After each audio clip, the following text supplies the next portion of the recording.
guys, so we are now kicking off our second episode, and this week we're looking at the topic of digital versus physical. We're going to have a little look at how the COVID-19 situation is affecting the comic book industry, and what that could mean for the future, and should it mean a massive change for the future. Also today, though, we are going to be talking a little bit about some comic book news, and we also have an amazing giveaway for someone in stream today. From our amazing sponsors, who I'm going to throw into the chat. So Gamer Grind Coffee, you'll see them right above us, are actually doing a giveaway for someone in stream today. You're going to be getting a free bag of Gamer Grind Coffee. Absolutely free, no shipping charge if you're in the USA, so stick around if you want that.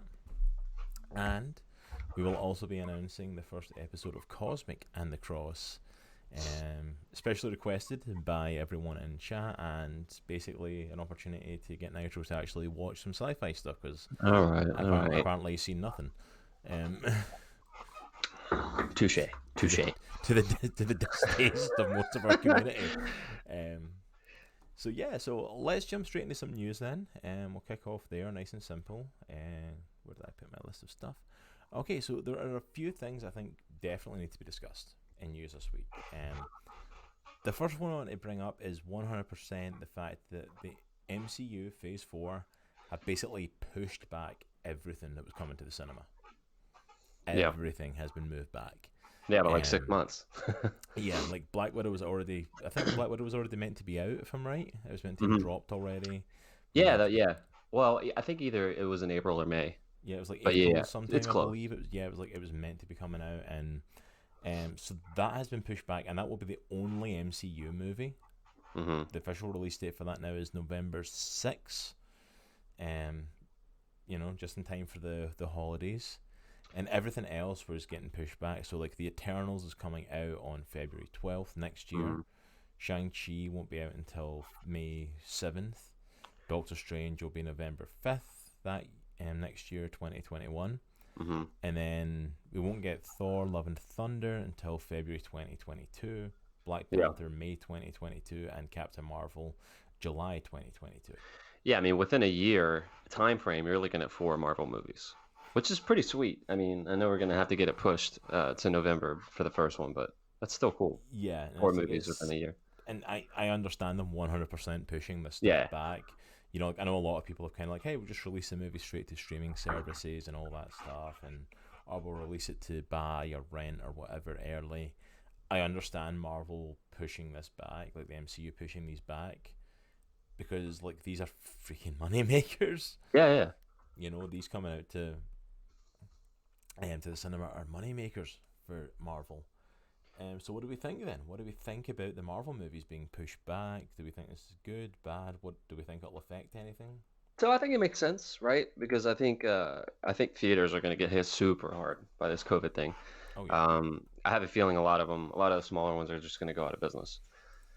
I think the way that we approach movies moving forward is going to change drastically, as noted by all the stuff that's dropped to streaming and just surpassed the theater in general. Oh, yeah.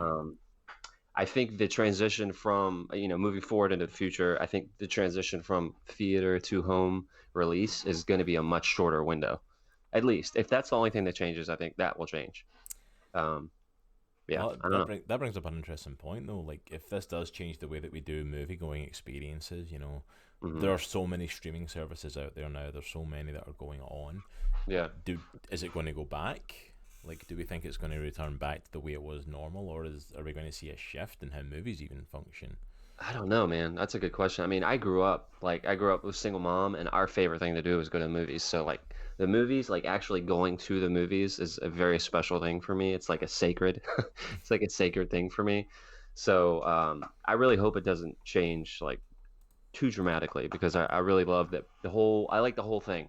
Like going to the popcorn, getting the drinks, and sitting down and not having anybody to talk to, and just focusing for 2 hours on what's in front of me. So, yeah, definitely. I mean, that was a thing. Like, we used to go to the cinema all the time now, but like when we were kids, like all those many years ago,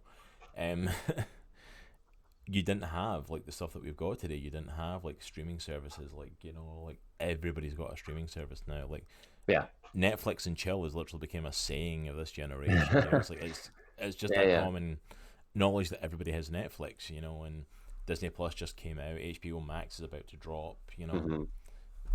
Yeah, I don't know. I don't think the theater experience is going to change. Like I said, I think some smaller theaters might go out of business, but I think there's still going to be theaters, and I think that whole thing is still going to be a thing. I think going to the theaters, going to the movies or whatever is still going to be a thing. But I think what will change is the distribution model for the movies Hmm. once they're done with the theatrical run. I think they will be released to streaming at a premium, obviously, but I think they'll be released to streaming a lot faster. Oh yeah, I Um, mean, I could absolutely see that yeah, happening. Yeah, because it's like because they've proven within the last month that there's an appetite for it. Like I just paid $20 for Bloodshot the other night, yeah, you know. So there's definitely an appetite for it. yeah. So we've got some. Oh, thank you, brother Burry, saying that our audio and visual was solid. And hey, it's good to see you. Thank you for joining, man. Says instead of bringing the Eternals, Marvel should have focused on fixing the Inhumans. Mm, I 100% agree with that, and but also disagree at the same time. Like I love the Inhumans as characters. Like if they focus just on the royal family, like Black Bolt's one of my favorite Marvel characters. I think he's an amazing. Getting someone to portray a guy who literally cannot speak or he will yeah, destroy anything, like with a whisper, is just such an intriguing character.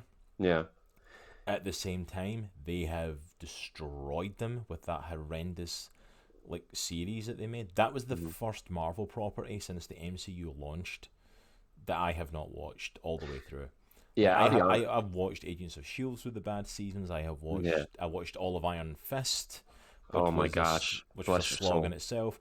I could not finish the Inhumans. It was so bad. Yes. So I didn't know anything about the Inhumans when they made that show, and I watched like half an episode, and I was like, I'm good. But then, like, because I didn't know anything about the characters, and then I started reading Jonathan Hickman's run on Avengers and the Infinity series, that limited like six issue run, and I learned more about him. And Black Bolt's a beast, man. Oh, Black Bolt's a beast. Black Bolt's amazing. They're all phenomenal. Like even like Yeah. oh, what's his face? I forgot his name now. I literally forgot his name. Karnak. Like he literally doesn't have an inhuman ability that's been unlocked, but he just has such a trained ability to see Hmm. the weakness in everything. So like seeing him like doing his fighting style should be phenomenal because he can like see out everything. They'd done it as like the sort of precognition stuff, and it was like, Yeah. no, that's not really. And how do you screw up Maximus the Mad? The issue with the Inhumans series, the way they screwed that up. I literally heard another YouTuber talking about it, and he hit the nail on the head. If we hadn't been told that like Black Bolt, Medusa, and the rest of the royal family were meant to be the heroes, and you watch that show, 100% Maximus would be the hero Oh, yeah, yeah. I see what you're saying. because he's a guy that's trying to raise up the underlings, the people who are being treated as slaves, trying to overthrow this royal family who's treating, oppressing people like this. And we're getting met with this world and then getting told, cheer for the oppressors. Yeah. And it's like, even in the comics, they moved away from that stuff because they knew, yeah, we can't really pitch that and sell Hmm. that properly. If we intend to sell them as heroes, that doesn't work. Yeah. I think another aspect of just I think there's an aspect of when people make comic book movies or stuff based off comic books.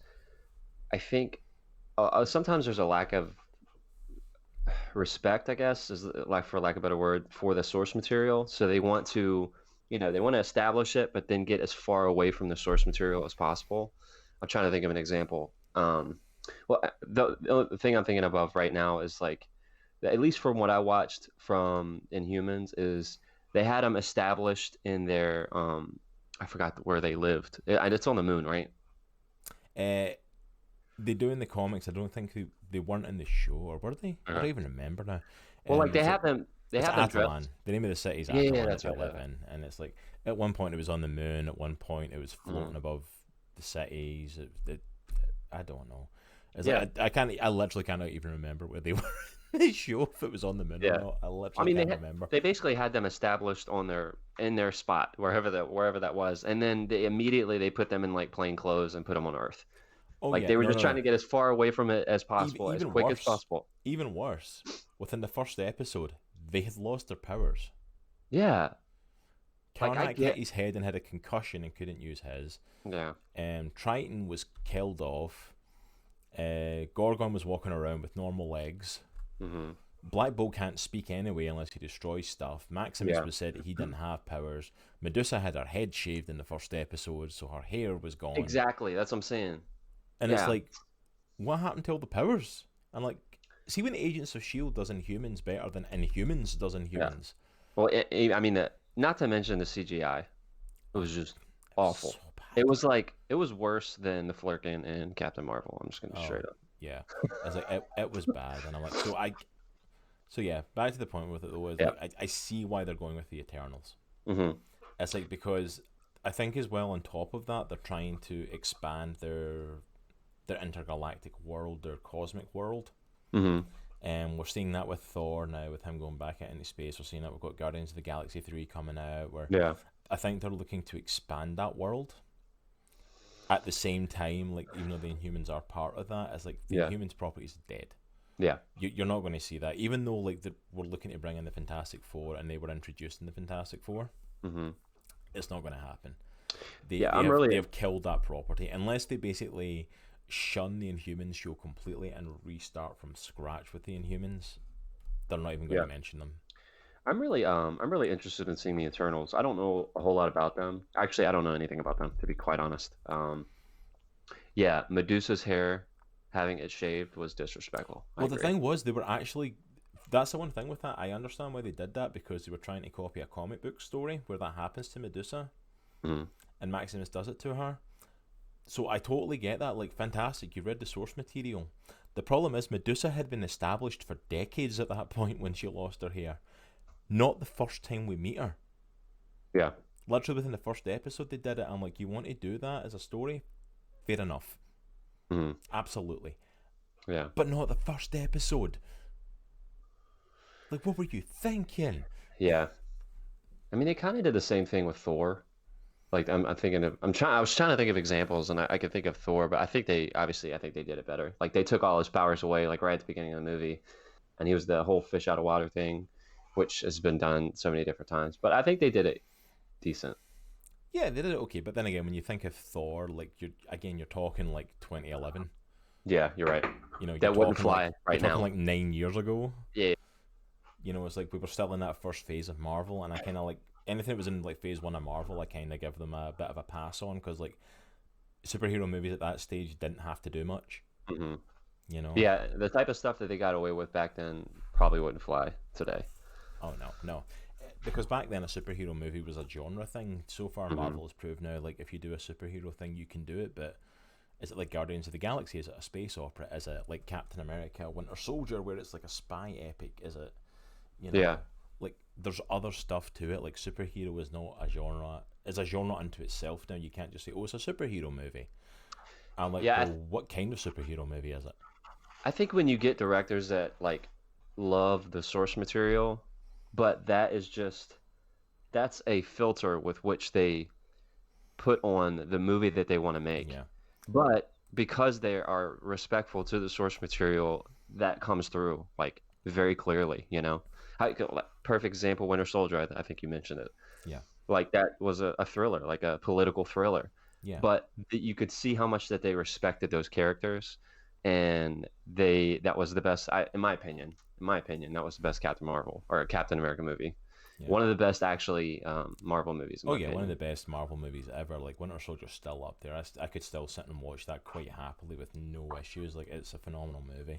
Agreed. But yeah, I think that's the thing. I think when it comes to adapting source material, though, I think there's a fine line between adaptation where it's like you have to show that you respect it enough and you respect the fans enough because they're never going to be able to adapt stuff properly. Look at like Civil War. Hmm. That's the example I always use. Yeah.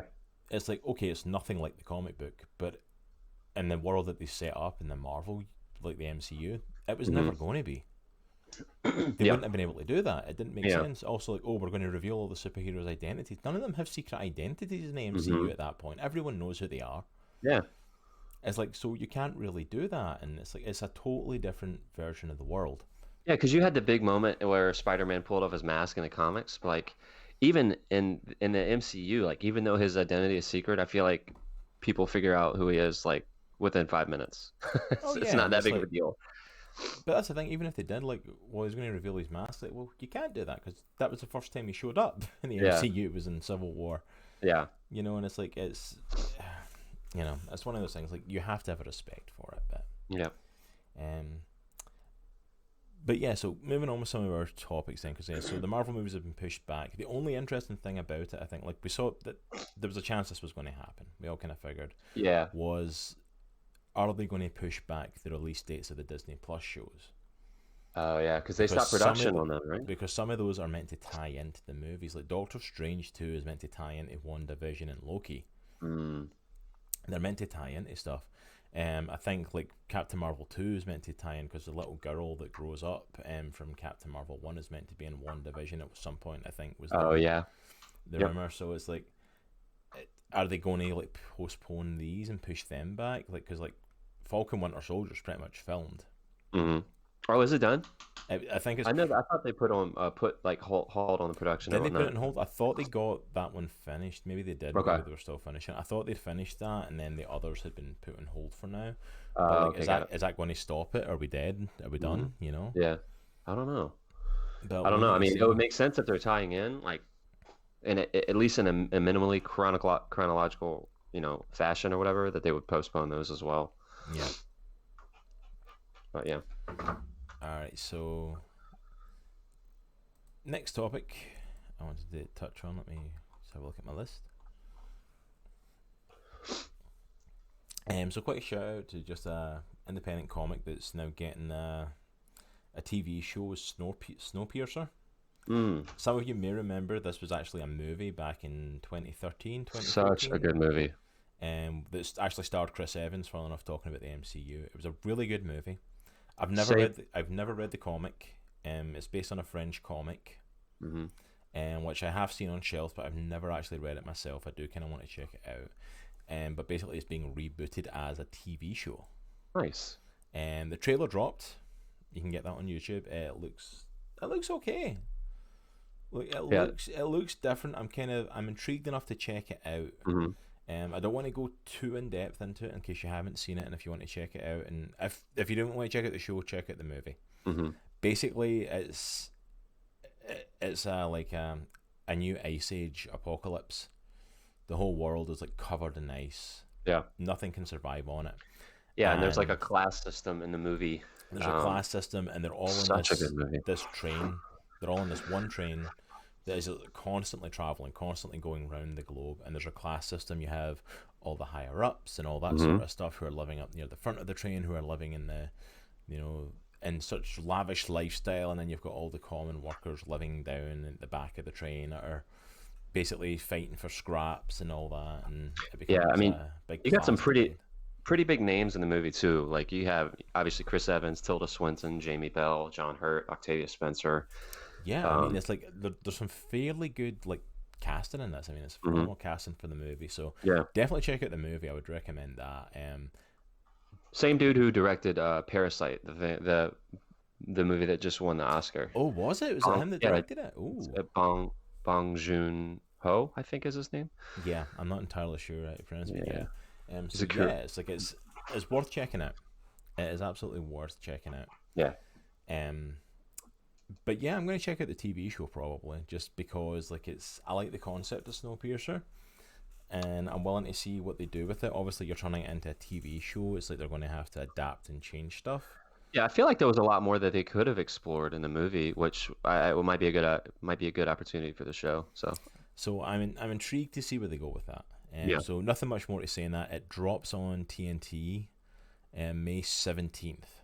cool. But yeah, I'll be honest, I had no idea this was coming out until I seen the trailer dropped. So that's why I'm just doing a brief mention of it. Hmm.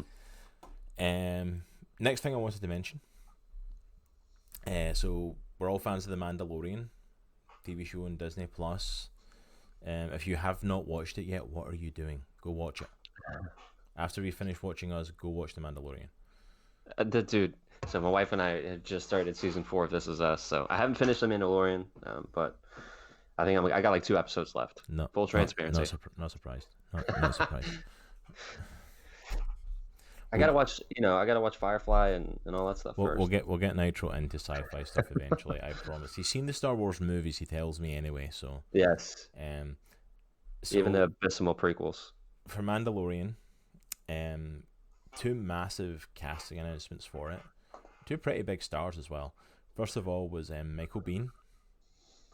I'm not sure the exact role he's playing, but Michael Biehn obviously done a ton of movies in the sci-fi world, best known as being from the Terminator, being Kyle Reese. So he's going to be in it. And then also Rosario Dawson, most recently from the Marvel Netflix shows, has been cast as, okay, full disclosure for me as well, I have not seen any of the Clone Wars show. How dare you? How dare you? Did you even know there was a Clone Wars show? Just What are you talking about? I have not seen it. I know it's on Disney Plus. I will probably get to it, especially to kind of catch up in this character. But fan favorite character Ahsoka Tano is apparently who Rosario Dawson has been cast to play. I believe she was an apprentice to Anakin in Clone Wars. It's better than the Star Wars trilogy. 100% ads. Like I fell in love with that show so badly. I loved The Mandalorian. Yeah, it's really good. I would quite happily sit and watch that. Like that's the legacy of Star Wars we need right now. Like I feel like it has a really good production. Like I don't know how to explain it. I felt the same way about Rogue One. Like I really, really like Rogue One. It's probably one of my favorite Star Wars films. Top 2 at least. But I feel like Mandalorian is in the same vein. I feel like they take it very seriously, the way that they actually make the show, and it just looks really good.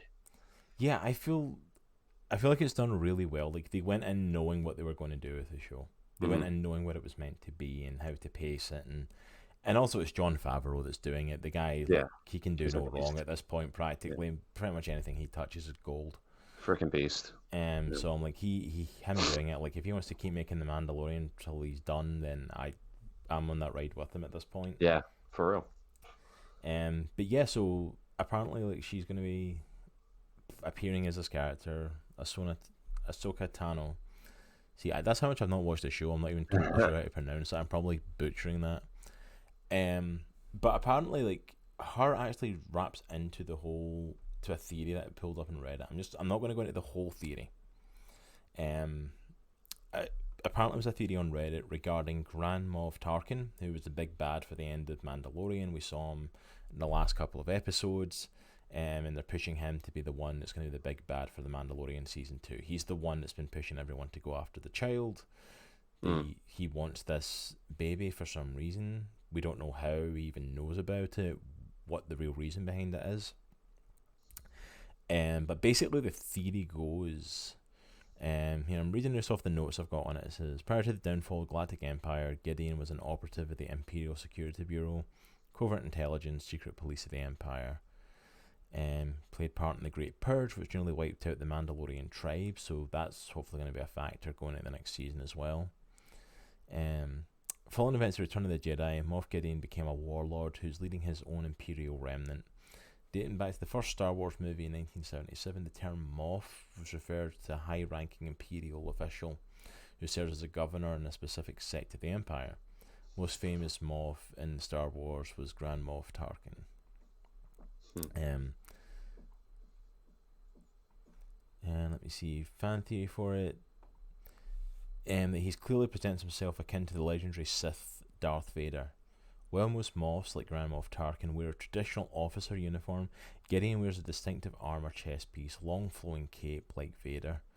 Gideon murders his own men, shows a disturbing temper, in addition to wielding similar armor and using a TIE fighter, which we do see him landing in the last episodes. In addition to wielding similar armor and using TIE fighters, Gideon is also seen wielding a dark saber in the final shots of the first season of The Mandalorian. The ancient lightsaber with a black blade, the dark saber was forged by the first Mandalorian Jedi, Tar Vizsla. And while it appears as if Moff Gideon is trying to emulate Darth Vader's image, one thing Moff Gideon cannot copy is Vader's force sensitivity. And this may be the reason why Moff Gideon wants to capture the child and experiment on him. So basically, the theory goes that him being the big bad are they good shows. Definitely need to check them out then. Like, I hear everybody talking about Rebels and about Clone Wars, but I've just never gotten to watch them. Yeah, I haven't either. But yeah, so that's a theory apparently going into the next season. That's why he wants the child, because he's basically trying to rule with an iron fist in the vein of Darth Vader, which makes sense if you're part of the Imperial forces, you're part of the Empire. Mm-hmm. Darth Vader was like the man who ruled it with an iron fist. Yeah. You want to copy that, want to emulate that, but you don't have force sensitivity, so you find a child who's got that force sensitivity, experiment on them, and find out how to do it. That makes sense. This is making me hyped to watch the last couple episodes, though. Yeah. Good. Good. The only man in existence that started watching The Mandalorian and went, it's alright, I'll get to it later. No, alright, so you don't understand. Like, my wife wants to watch it, but then we sat down and she's not a huge fan. But then we started watching other stuff. So I'm blaming it on my wife. That's all I'm saying. That's okay. It's not like Joy watches the show or anything. That's the type of man I am. It's not like she watches the show. We're going to blame it on the wife. That's the reason you've not. Yeah, absolutely. That. We're blaming that on the rest of all the sci-fi stuff as well. Yes, exactly. Oh, nice. So it fills in blanks between episodes 2 and 3. Sweet. Yeah. I've heard everybody talking about how great the show is. I just never got around to watching it. Yeah, I was going to ask. Now that they're all on Disney Plus. Yeah. I've got access to probably go back and watch them all now. So basically, you would watch the first 2 episodes, and then you would watch Clone Wars, and then Rebels, and then Episode 3, and then you go from A New Hope on. I would assume. Actually, obviously, no. You go from Rogue One and then The New Hope. That's right. Yeah. So I definitely need to go back and watch these. But the force sensitivity of the child is also apparently, like, I heard a theory of that's where Ahsoka Tano comes into this. That she's going to be the one that appears and starts teaching the child, and becomes like the child's mentor in the Force, which would make sense of like why she shows up at all. Because you're like, we're going to include her, and it's like, well, why? Yeah. Don't get me wrong. It's like she's a fan favorite character. The fact they're doing it's cool, but like a Jedi doesn't seem like it fits in this world. Yeah. Like even with the child being force sensitive. I know a lot of people are all about that character. Yeah, people are nuts about it. Like, I've never seen the show, so like I don't know why she's such a fan favorite. I'm sure I will once I watch it, but but the fact that they're doing her in a live action for this, the fact that they're setting this up, like I'm all for the Mandalorian season 2 and wherever they go with this. I agree, 100%. I'm hyped for it, dude. I'm all in. Yeah, and I felt like since they got such buy-in from everyone for the first season, they'll take the brakes off for the next one. So. Oh yeah, 100%. I mean, I see them just letting loose on this one. No, absolutely doubt. So yeah, I think that's scheduled for next year, The Mandalorian season 2. So I pulled up as we were talking. I pulled up the first look for Michael Baine's character in Mandalorian. He looks like he's in Terminator 2 with maybe some long flowing capes. I don't know. Yeah, he looks cool. He looks pretty sweet. It's a cool sketch. I'm hyped for it. Like I like Michael Biehn, so I'm excited to see what they do with him in this and where it kind of goes. Yeah, definitely, absolutely. But yeah, so I just wanted to throw that theory out there and just get some gears turning and just thinking what's ahead for this, you know. So moving forward again with more of our stuff. So shout out to you already made a mention to Bloodshot. Yeah. It's now on release. A lot of people are not happy with the Bloodshot movie.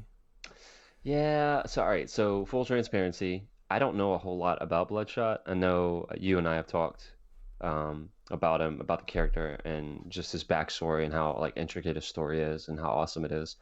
And I watched the movie, and it was a cool flick. It was a cool action movie, is what it felt like, with some like tech sci-fi thrown in. So yeah, it was good. We own it now, which is fun. But yeah, it was good. It was good.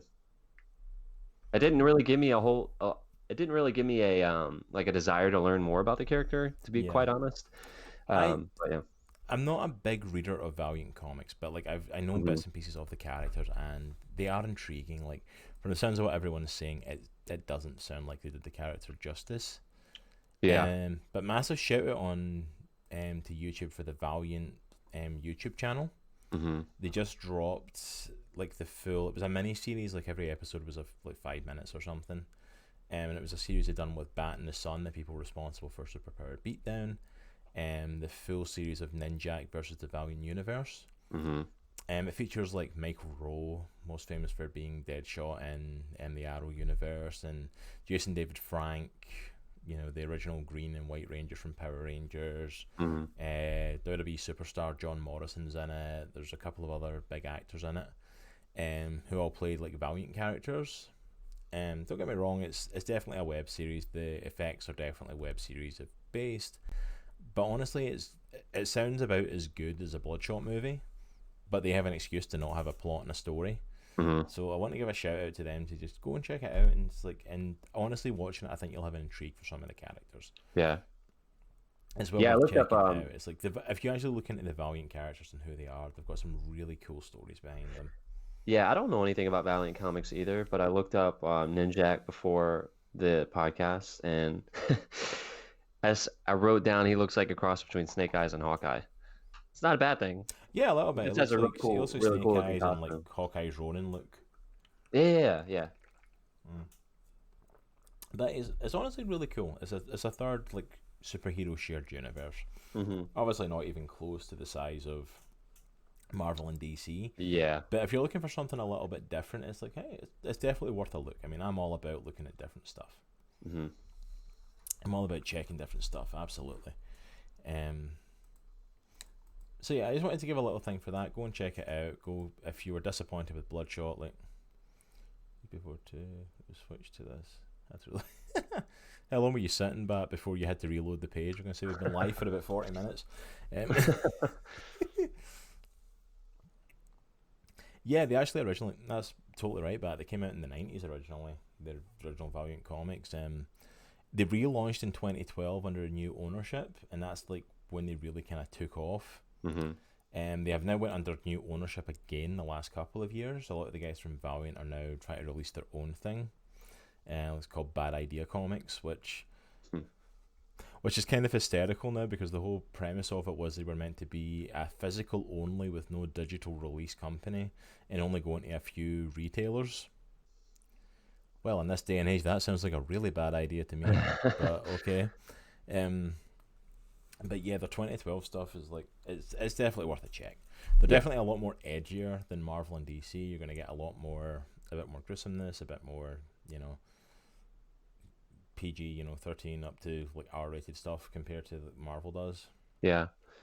I've heard of Um, I'm looking up as we're talking, oh I'm yeah, I love looking that up title. Valiant Sorry, comic hardcore. characters, Yeah, and I see Shadow Man. He sounds familiar. Livewire sounds familiar. yeah, they've Uh, been around for a while. yeah, a couple of these sound familiar. like I said, I'm not super familiar Yeah, with them. Pastor Jeremy saying it. I wasn't familiar with Valiant comics until recently. It's like I literally started kind of getting into them a few years ago, and it's like the characters just sound intriguing. Like Yeah. it's stuff that we've seen before in comics. They're not totally like Bloodshot's definitely like a super soldier esque character. Hmm. We've seen that before, whether it's Captain America, whether it's Wolverine, whether it's whatever you want to Oh, say. It's like, yeah. but like That literally just like kind of catching up on his stuff is really cool. You've got Exo Man of War, who's like um, he's like a guy from ancient times. I can't remember what culture he's from. I've completely blanked in the culture he's from, but he gets taken up by aliens and turned into a slave, and he escapes by stealing like one of their suits of armor. mm. That like only latches to like one warrior, and like it keeps killing all the Oh, that's warriors from awesome. the alien species. And when he finally breaks out and fights free, he comes back to Earth, and it's modern day. All this time's passed that he didn't realize. So it's kind of a man at a time story as well. One of my favorites, and it was only a short one. I only got like a few volumes. It wasn't an ongoing. Was Ivar Time Walker? Hmm. There's like three Eternal Brothers in the Valiant universe, and one is Archer from not Armstrong. Sorry, from Archer and Armstrong. Okay. Who basically spends his days drinking and drunk. Hmm. You've got the Eternal Warrior, who's really appears in the story The Valiant, where he fights a creature that he's basically destined to fight and protect, a geomancer. Huh. Who fights for the Earth, but he's the Eternal Warrior. He lives on, and then there's Ivar the Time Walker, who like basically is a time traveler. That's going to be a podcast in itself one day. I'm telling you right now. It's like especially for Cosmic and the Cross, I love time travel stuff. Yeah, I So do too. he absolutely, So I didn't know Turok was part of the Valiant universe. That's pretty sweet. yeah. Valiant does some stuff. I don't know if they still own the rights to him. I know they did in the '90s. I don't know if they still do. Yeah, but we were kind of talking about that. That's what started the conversation. Is like Nigel was saying that he saw the Bloodshot movie, and it was like your any typical sort of action movie, and Yeah, the whole elevator shaft scene at the end, I was like, oh my gosh. Like yeah, like you said, the CGI was pretty dodgy. yeah, and it's like if you want to see some more like take on Valiant, what I was saying is go check out Valiant's YouTube channel. They've dropped Ninjak versus the Valiant Universe. It was Bat in the Sun that made it. And it was like a mini series, but they've released the whole thing for viewing. It's like about an hour or so. It's not long, and it's about the same. It's just you don't get a massive plot to it. It's a very straightforward plot, but you get a good taste of each of the characters, I think, and I think it does a pretty decent job. Like I think it's fun. Yeah, that's pretty sweet. I'm gonna have to save that. Oh, I missed that comment from Az as well, saying Bloodshot for me is Jason David Frank. He plays the part well in Ninja Mm. vs. Valiant Universe. I thought so as well. I think he plays it really well. Like I'm a big Jason David Frank fan. Like I have been since Power Rangers. Yeah, Anything he does now, like the guy's just whatever he puts his hand to, he just goes into it completely and wholeheartedly. So I'm all for him doing that. and he's a Um, Christian, right? Isn't he a Christian? Thought he Jason was. David Frank, Yeah. I think he is. Believe he's a Christian as well. He's got like a whole line called like Jesus didn't tap, like because he's like a pro MMA Yeah, that's fighter right. now. That's right.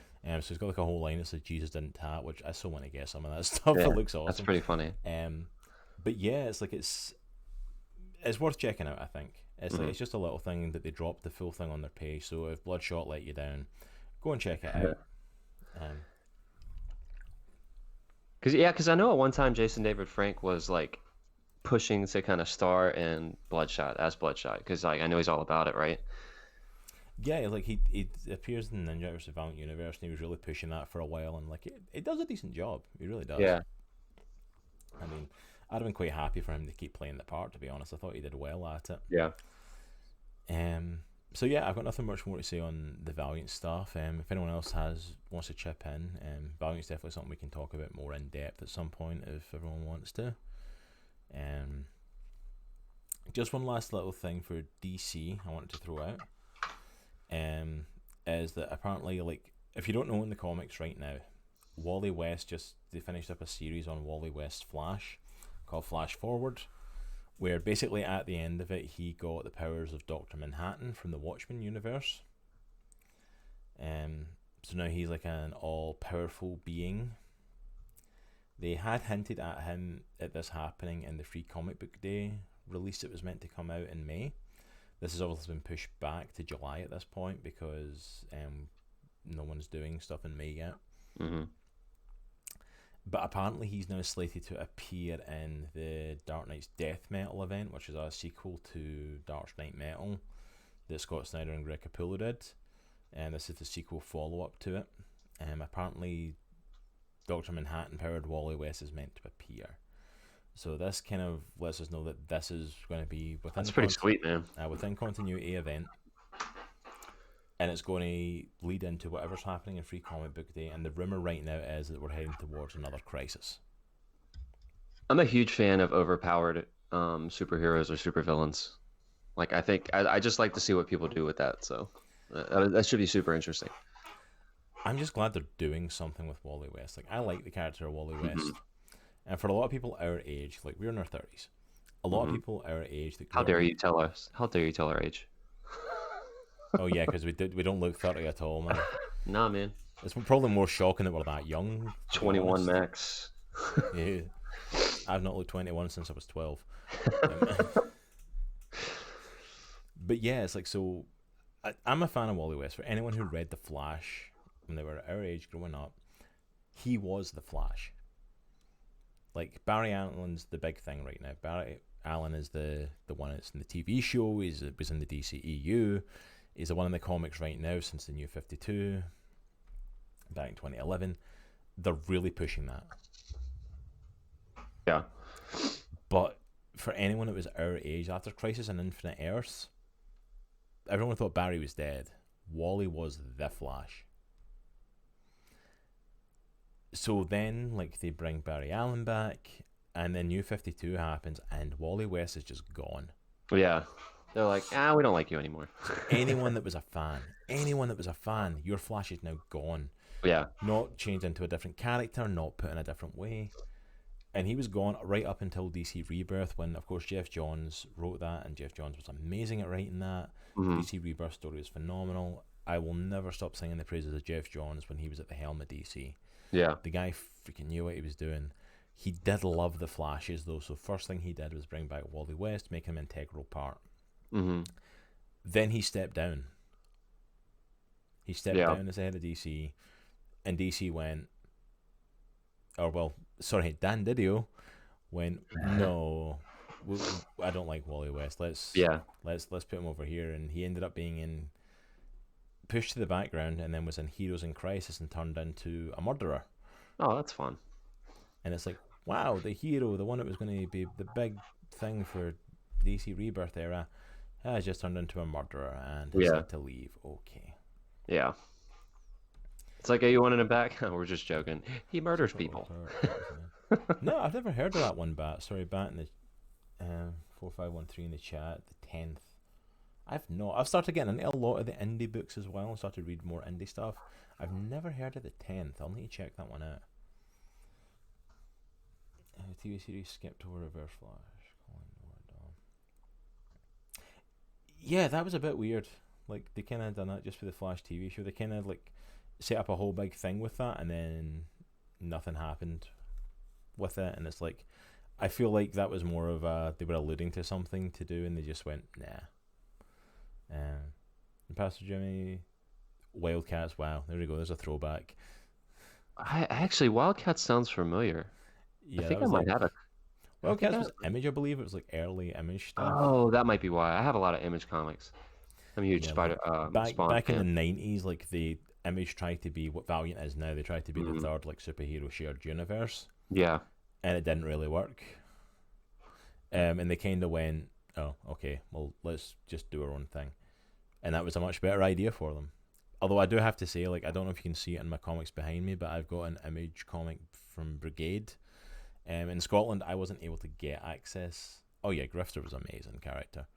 He still is. He deserves something now. I'm kind of sad he doesn't get anything now. I went to Google, I looked up Wildcats. I definitely have some Wildcats comics. Yeah.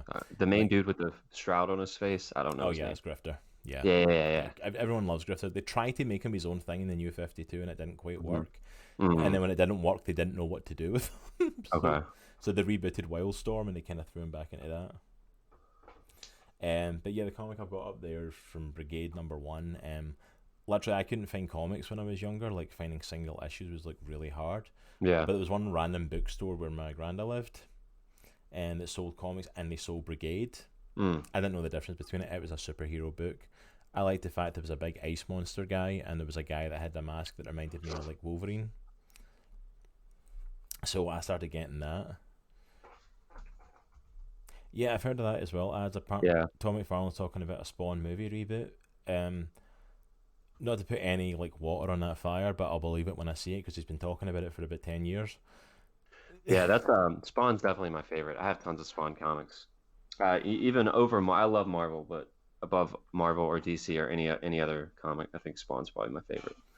Yeah, I think Spawn was one of those characters that just drew people in. Just the image of him was a nut. I mean, no pun intended. But, like, the image of Spawn was like, that's just freaking cool design. Yeah, sick, man. And you had the animated series, like, back when on HBO, and then you had the movie with Michael Jai White. I'm surprised he never. Yeah, I heard that as well. That Jamie Foxx was meant to be playing Spawn and stuff. I heard that too. I'm all for that. It's like, cause I don't understand why it's taken them this long. They've rebooted so many superhero stuff. Like, I'm surprised they've not rebooted Spawn yet. But one thing that I heard from Todd McFarlane, though, is that the budget is not going to be that great or not that big, and they're going to approach it. I think that there's this thing with like movie directors where like Jaws is the pinnacle of how to introduce a villain in a movie. And so like they talked about how they're going to introduce Spawn kind of like he's in the background, like he's not the main character. Yeah, I heard And I'm about like, that as that well. Yeah, doesn't yeah. make sense. Yeah, Like I heard about Spawn that. It is the was main meant to character. be. Well, apparently, what I heard was it's meant to focus like the main characters, like with Spawn in the background, is meant to be Sam and Twitch, Yeah. who, if you don't know them, were like the detectives Hmm. in the Spawn universe who somehow became so popular they got their own spin-off comic. Yeah. I don't know how that happened, but apparently it It's did. yeah, it's the guy with the glasses, right? Yeah, Is one it's of like them. so. Yeah, Apparently, that's it's going right. to be from their perspective, so it's still kind of keeping in like with the fan lore that the Spawn fans love. But like at this point though, like McFarlane's been talking about a reboot of that for years, so Hmm. I believe he might be close to it. It's definitely a possibility, but like see when I see a trailer, I'll be like, okay, I'm in. Well, yeah, I believe and it. another thing is he wants complete creative control over it, which understandable. That's his baby, Oh yeah, but he's that's just not going to happen. And it turned out great. I don't mm, think at least. I don't know. Just my 2 cents. no, it's definitely a case of like he might need to kind of give up with that a little bit on full control of it, but Yeah, you it's never know. give and take, man. We'll Yeah, see. We'll see what he does with it. I yeah. know because he's very protective over Spawn. That is his baby, which I understand. That's a good pick at Yeah. Jeremy Renner's Twitch. That's perfect. Oh yeah, that'd be interesting actually. Yeah. Yeah, I'd be up for that. I love Jeremy Renner though, so I'd be up for Jeremy Renner as anything to be honest with you. Um, so I did have some stuff. Last bits of news because we're a little bit further over than I was expecting. From the DCEU, one was like stories of what could have happened in the movies and stuff and all that. And Scott Snyder's been talking at his backside for a while now about all this stuff that could have happened in his Justice League movie. You know, if it hadn't bombed. And I'm like, Oh my and do you know gosh. what I've decided? I'm not even going to talk about it. I'm not even going to give it the time of day. I am looking at the camera right now. If you are one of the release the Snyder Cut people, more power to you. Yeah. I am sick of hearing about it.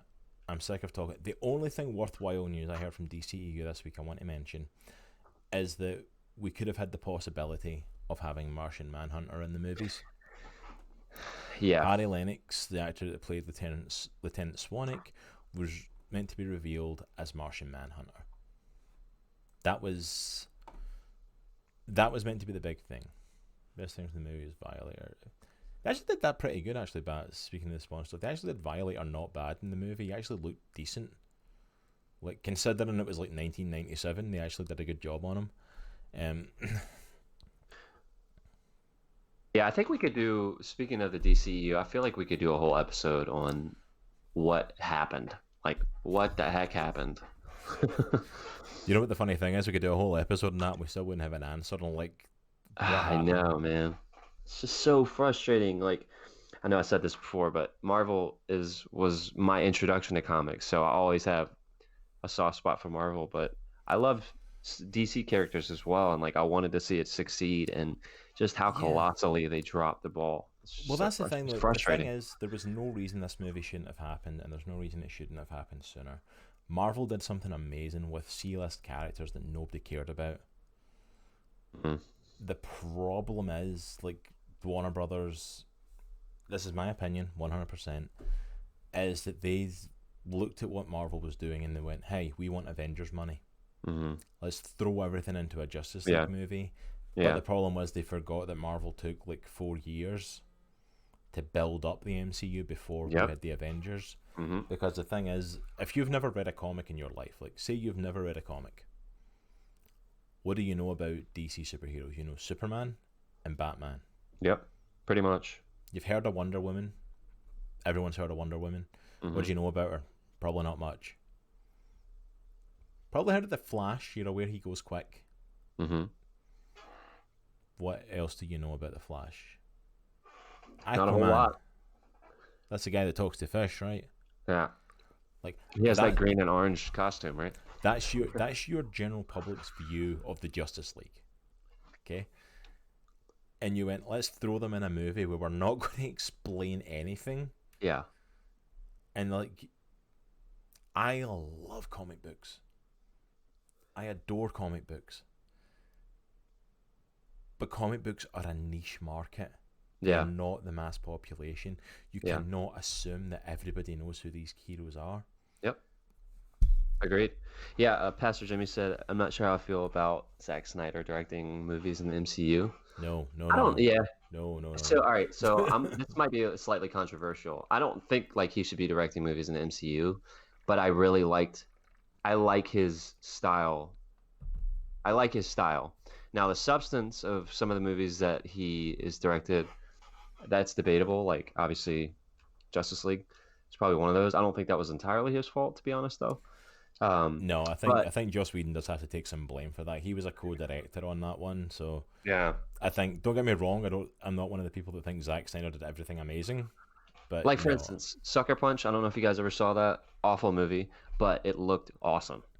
Yeah, So, like, I like his style. I like the way that he approaches movies, but not necessarily what he does in the movies. yeah. Like some of his stuff looks cool. I enjoyed Watchmen. I enjoyed his Yeah, Watchmen movie. agreed. I thought it looked pretty cool. Don't Agreed. get me wrong. It's like there is stuff that's completely different from the comic. There's stuff like that. There's people that hate it Hmm. because of that. I think if you take the movie for what it is, I think he did a decent job Yeah, I agree. personally. Well, Bat, you're doing some big throwbacks there, man. Super Friends growing up and watching Linda Carter's Wonder Woman and getting the original Star Wars. If you have any of those left, by the way, they're probably worth a good little bit now. Yeah.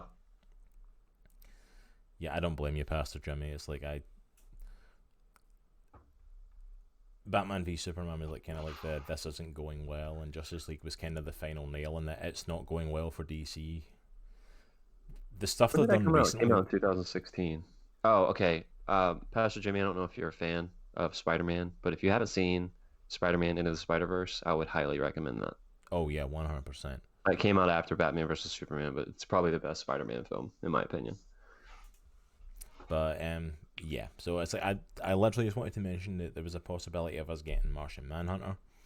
I am not wanting to give the Zack Snyder said this was going to happen in Justice League Yeah. any, because I feel like at this point he's doing this weird thing where he's riling up all his release of Snyder Cut fans Hmm. by releasing all this information about movies that we're never going to see.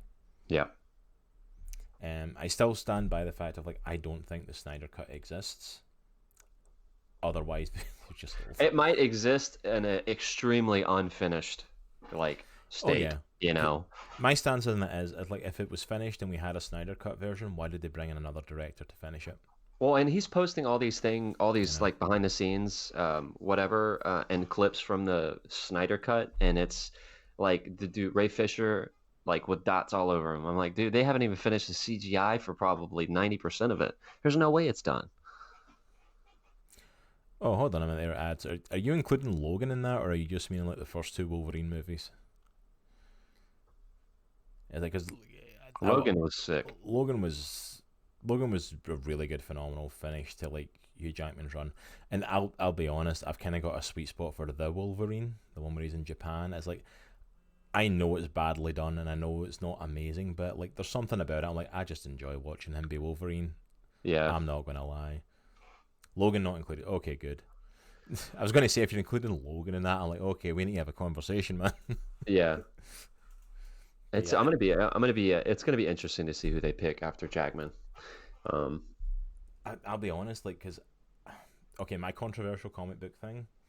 I am not a massive fan of Wolverine in the comics hmm, because most of the time they throw him on teams yeah, to get teams over, and yeah, if you put him in a team, I don't think he's explored properly, and I think he comes down to I'm going to cut it, I'm going to kill it, yeah, jump and attack. I think Wolverine only works when he's in a solo comic. Like, see all the Wolverine origin like comics they did for a while, hmm, exploring his backstory, like in Japan, and talking about his him running into his son Dakin and all those sorts of things. That stuff was cool. Like that hmm. Wolverine and exploring that backstory, I'm all in. I really thought they did some cool stuff with him. It's been granted, it's been a while since I've seen it, but in the X-Men animated series, like, Yeah, yeah, yeah, he yeah. I was thought he did he good was with on that. the team obviously, but the way that they kind of Mm. isolated him and like had him do his own thing and his Oh yeah, beef with Cyclops and all that stuff. oh yeah. I think I I thought they think approached that pretty good. yeah, I think they did well with that as well. Yeah, it's in the comics. Yeah, The one that kind of put me off Wolverine in the comics was literally Age of Ultron, which if you've never yeah. read I the never read comic, that. I never read if that you've one. never read the comic, it's nothing like the movie. Yeah, it's not even really about Ultron. Mm. Weirdly, I read it, and it is. If anyone ever asked me, like, what's the worst event Marvel has ever released, 100% Age of Ultron, Mm. because Wow. at least every other event gives me what it says it's going to give me. You know.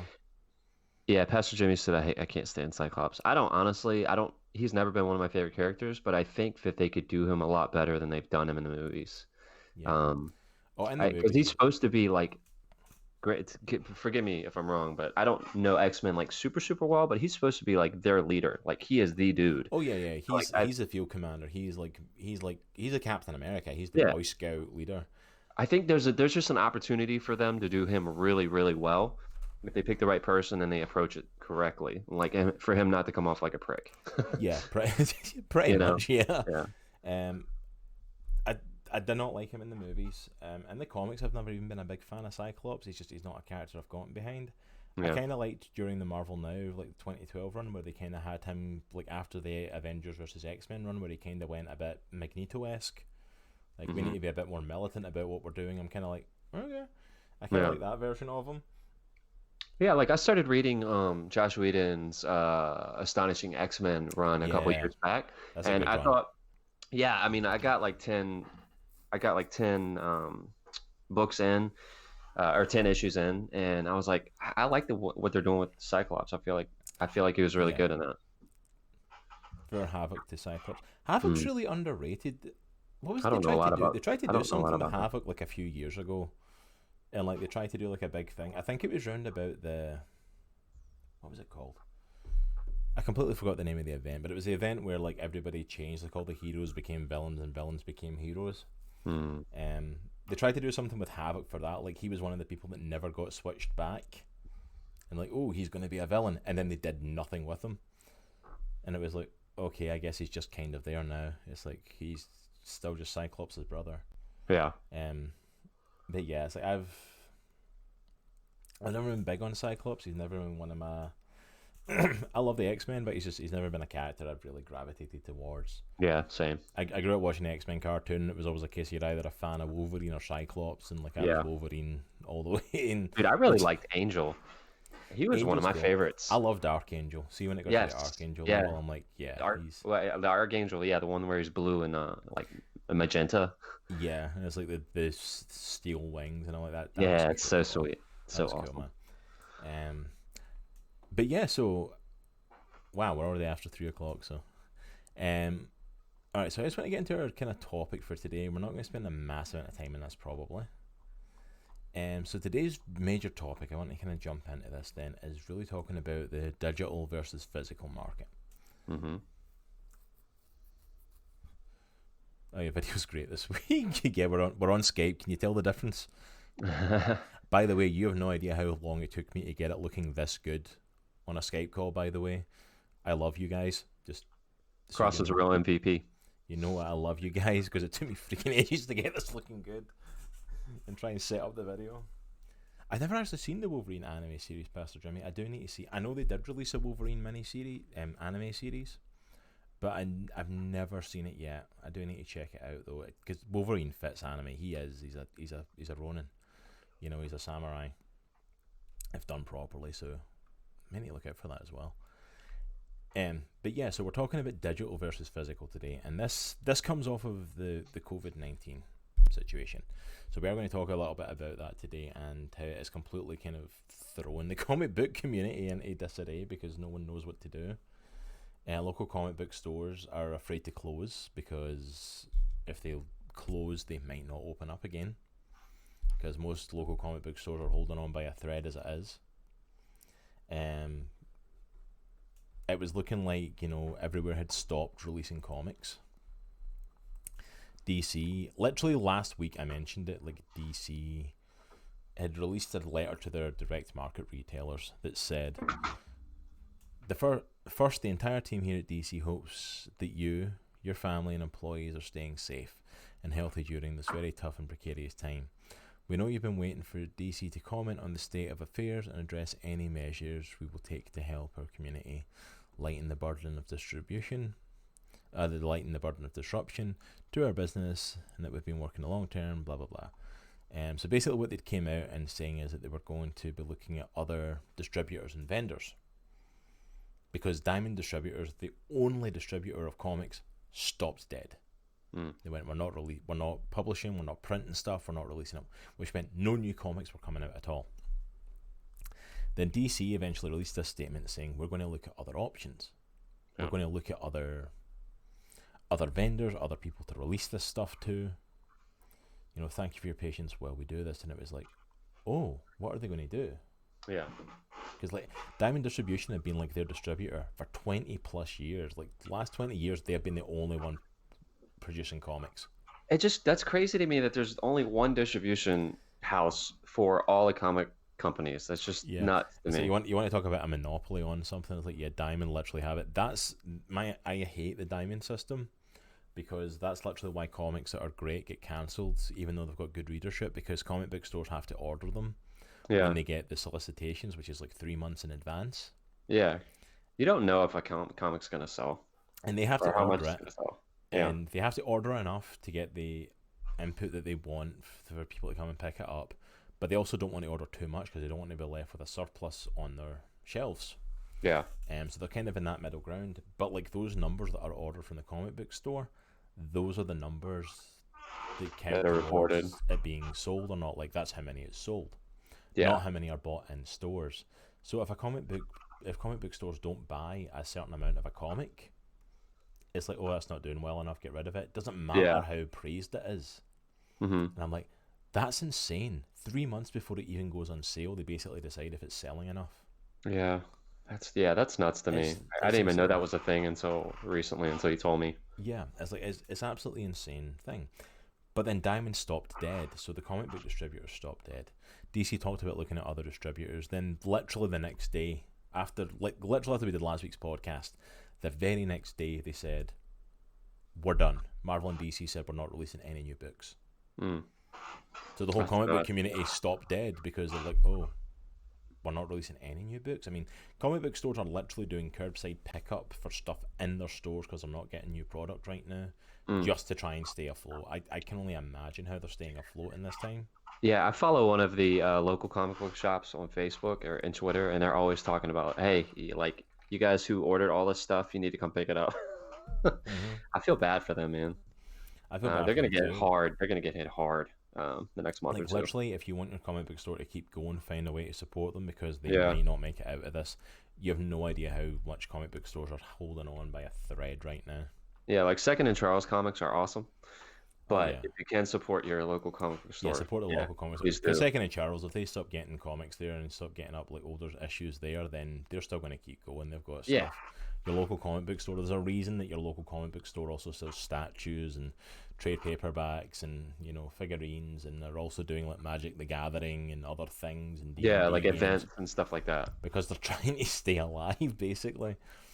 I'm all for the local comic book store. So following this, that nothing was coming out, we then got this as well. I pulled this off of cbr.com, comicbookresources.com, a couple of days ago. And it was publishers developed temporary distribution solution via Comic Hub. And it says, following the shutdown of Diamond comic distributions due to the coronavirus pandemic, the comic book industry has devised a temporary solution to get new comic books in the hands of readers. According to Bleeding Cool, a good news site that we actually get a lot of stuff out of, corroborated by retailer Ryan Higgins, Comic Conspiracy in California, within the next 2 weeks you'll be able to buy physical comics from your local comic book store anywhere on earth online. That's awesome. You'll be able to read a digital copy the minute you buy it in your local comic book store, get a free physical copy to give to you later. So basically the way that this works is through Comic Hub. Was that I said? Yeah, Comic Hub. You basically get a way to buy from your local comic book store. So like any of the local comic book stores, we've got a bunch that are near us. I gave a shout out to some of them recently on Twitter, to like Richmond Comics, to Velocity Comics, to Richmond Alpha Comics and Games, who are all quite near us in the Richmond area. You can order on this website from your local comic book store to keep it afloat. Once you order it, you can get it on Comic Hub. You can read it right then and there. And if you want the physical copy, you can still get that for free at no extra charge. So That's awesome. the money's still going to your comic book store. You're getting the digital copy to keep going for now, and you can get the physical copy later. So if you're a collector or you like getting the physical copies, you can get them still. That's awesome. Which I found is a really interesting way. So there was also a comment from Big Bang Comics in Ireland. Excuse me, sorry, too much coffee there. By now, a lot of you have heard the story. Excuse me, still too much coffee. By now, a lot of you have heard the story that there is a new initiative in the comics industry being spearheaded by Comic Hub. The comic retail system is a lot of stores use these days, and there are a lot of questions going around too. Let's see if we can clear a few bits up. What this will be, effectively, is pre-ordering service where you buy a physical copy of your new comic to be filled later when the shipping goes back to normal, but you get to go to the Comic Hub website and read the digital version straight away, and there's no extra cost for customers. That's genius. That's such a cool way around what's happening right now. So it's an interesting one, and it's kind of cool. Yeah. Because we talked about it last week about the fact of digital and physical, and there seems to be a real pull in the comic book community to keep the local comic book stores alive. Yeah. We spoke about Valiant earlier, and Valiant senior editor said that they won't go digital first for their books. They've stopped production completely. And they released this and said, in a time where folks are stuck inside and can't venture out to their local comic shop to pick up their pulls, sure, it makes sense to see what's available digitally. And there is no fault in doing so, or for creators and publishers to make digital offerings during this time. However, we at Valiant have always said that the retailers are the backbone of the industry, and right now they need the publishers' help more than ever. There's absolutely no substitute for the physical experience of going to a comic shop on Wednesdays to pick up new books. So while we aren't releasing anything new digitally, we are making several of our number ones available to download for free. Dude, that's pretty sweet. So I wanted to include that in there because there seems to be a real pull right now in the comic book publisher side of things. Because I said this to you last week, like, are we going to see the death of comic book stores? Is everyone going to go digital? Is this going to be the last push? Because comic books are the only ones who are staying physical. Mm-hmm. The physical is outselling the digital medium. Movies, digital's outselling. Video games, digital's outselling. Books, digital's outselling. Comic books, the physical books are still selling more than digital. And was this going to be the final push to move things over to the digital market and away from the physical? And was there going to be a call for that? And the interesting thing with this is that the comic book publishers seem to be saying, we want to help keep the comic stores going as long as we can. Why do you think comic books are one of the only physical mediums still outselling digital? I think there's a few things to it. I think comic book world it's always been a subculture that's not been good with change. Yeah. they're used to their ways and they're set in their ways. Mm-hmm. But I think also there's a certain part of that subculture is there's something about being part of that culture and going to your comic book store. Like if you're a regular at a comic book store, they know who you are.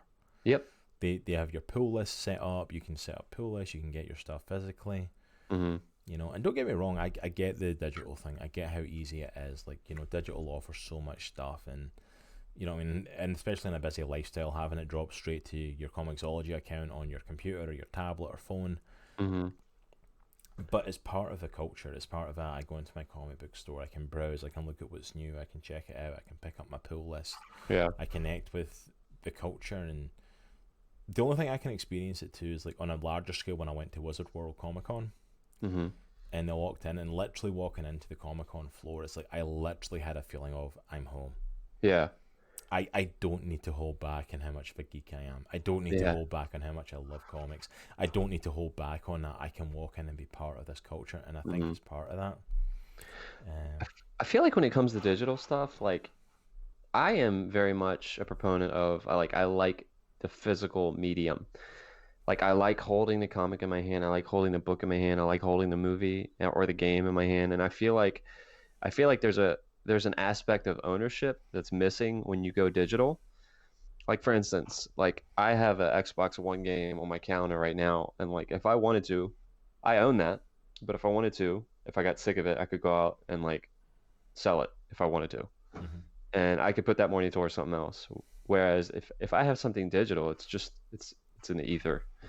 Like, and Mm. I can pick this up. I can handle it. I can open it up. I can look at the booklet. There's just a lot of like tactile stuff that you can do that I don't know. I feel like it's just missing.